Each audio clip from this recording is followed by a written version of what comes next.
একবার স্বামী শান্তানন্দ মাকে জিজ্ঞাসা করছেন, মা, আসন প্রাণায়াম করা কি ভালো? মা উত্তর দিচ্ছেন, আসন প্রাণায়াম করলে সিদ্ধাই হয়, সিদ্ধাই লোককে পথভ্রষ্ট করে। স্বামী শান্তানন্দ বলছেন, সাধুর তীর্থে তীর্থে ভ্রমণ করা কি ভালো মা? মা বলছেন, মন যদি এক স্থানে থাকে, শান্তিতে থাকে, তবে তীর্থ ভ্রমণের কি দরকার?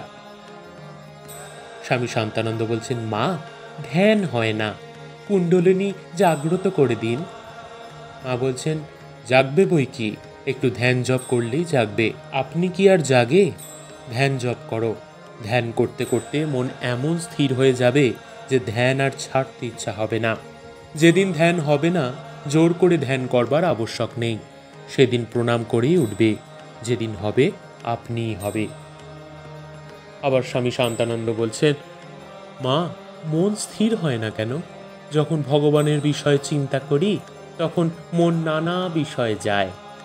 মা বলছেন, বিষয় বলতে টাকা করি, পুত্র, পরিবার, এইসব বিষয়ে মন যাওয়া খারাপ। কাজকর্ম সম্বন্ধে মন তো যাবেই।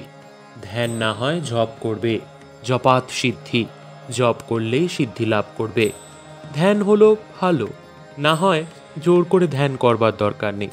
তখন স্বামী শান্তানন্দ মাকে জিজ্ঞাসা করছেন, কাশীতে মঠে থেকে সাধন ভজন করা ভালো, না নির্জনে সাধন ভজন করা ভালো? মা বললেন, নির্জনে ঋষিকেশ প্রভৃতি স্থানে কিছুকাল সাধন ভজন করে মন পাকলে তারপর মনকে যেখানেই রাখো, যে লোকের সঙ্গে মেশো, এক রূপই থাকবে। যখন গাছ চারা থাকে, তখন চারিদিকে বেড়া দিতে হয়। বড় হলে ছাগল গরুতেও কিছু করতে পারে না।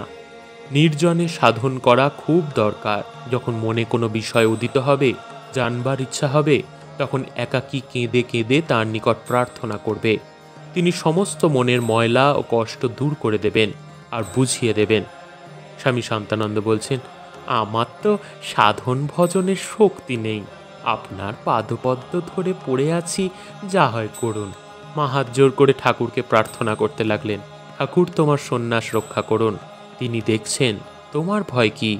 ঠাকুরের কাজ করবে আর সাধন ভজন করবে। কিছু কিছু কাজ করলে মনে বাজে চিন্তা আসে না। একাকী বসে থাকলে অনেক রকম চিন্তা আসতে পারে।